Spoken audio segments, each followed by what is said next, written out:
Hello my fearless friends, welcome back to my channel. If you're new here, my name is Natalie. I have a 2-year-old baby girl named Jude, and this baby boy is expected to be here sometime at the beginning of March.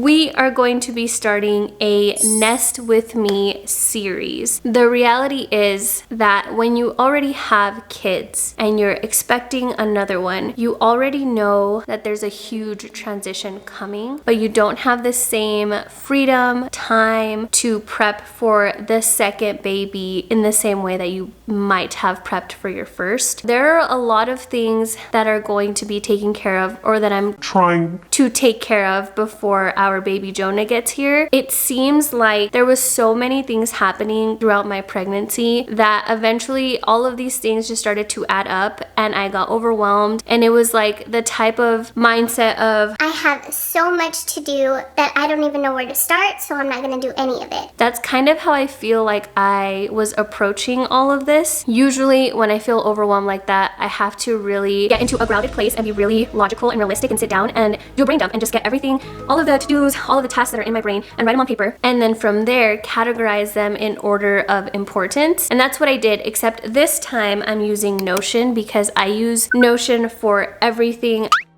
But it's so nice to just be able to have one hub where I can keep my content calendar, my brain dump list, my meal planning, anything that is going to take preparation. I basically have a tab for in my Notion. I wrote down every single thing that was taking up space in my mind. After I did the brain dump, I then decided to categorize each one of those into different categories. I'm going to pull up my Notion and tell you what those categories are. I have written the date that I started to work towards these things, and then I have a deadline of March 17th because that is my due date. These are the categories that I felt went best with each of the tasks that I had to do. First is home. There's financial tasks, there's personal tasks, there's events or things with deadlines, there's things that I need to purchase, things for birth planning, and then content planning as well. Every single day I write down my to-do list, knowing that I'm not gonna get through everything. but it's good to visually see what I have planned for basically the week. And so what I did was I took one task from each of these categories and put it in a separate Notion page, and then I rearranged them again in order of importance so that I kind of know what to do every single week, what needs to be taken care of first, etc., etc. I hope that that makes sense. I know there might be a much more efficient way to tackle things like this, but for me, I do need to write it down.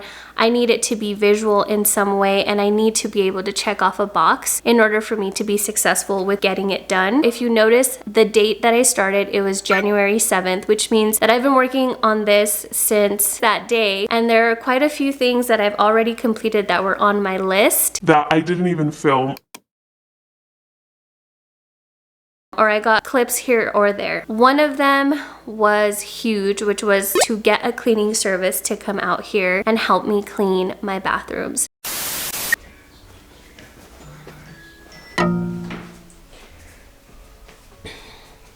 It's pretty bad in here. I don't know if you guys can see. And then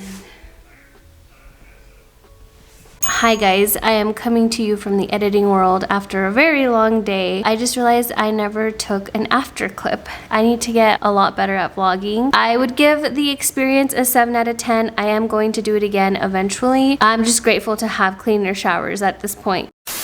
I know what you're thinking. You're thinking that I am doing very well for myself, and who gets a cleaning service? Why not just do it yourself? the reality is that I had them come down to help me clean the bathrooms because I'm having a hard time at this point in my pregnancy bending down, scrubbing behind the toilet, scrubbing the showers of my wall.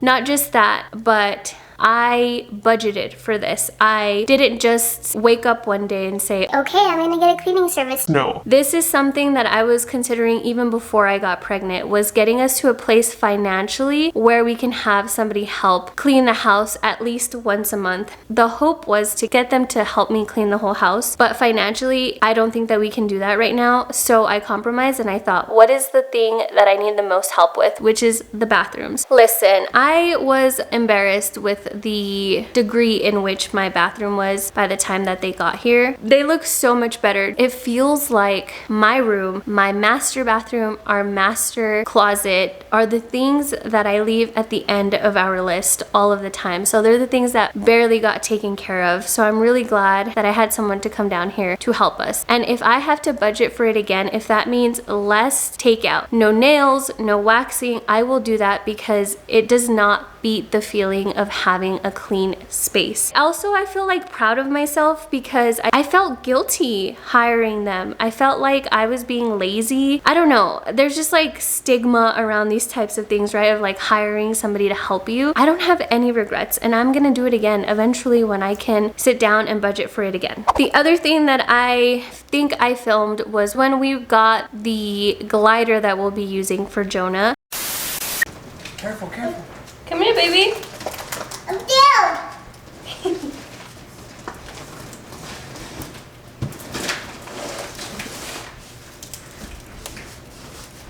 Whoa, big box, Jude.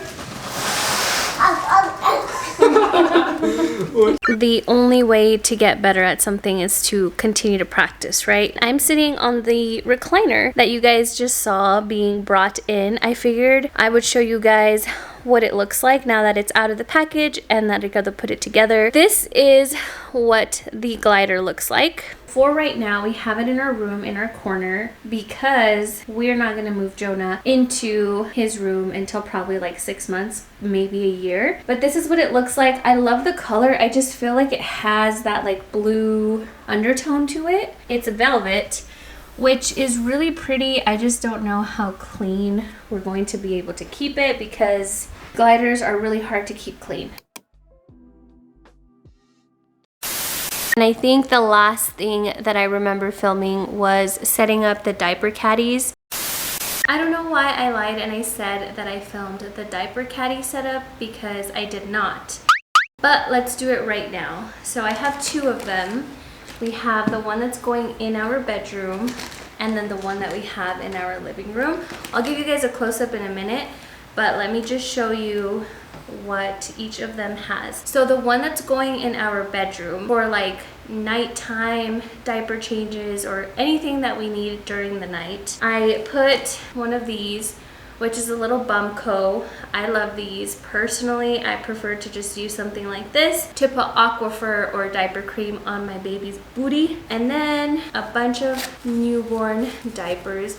Look at how small they are. Like if you can, my hand, this is my hand, this is how big they are. Oh my goodness. It's so crazy. I think that we're going back to newborn diapers.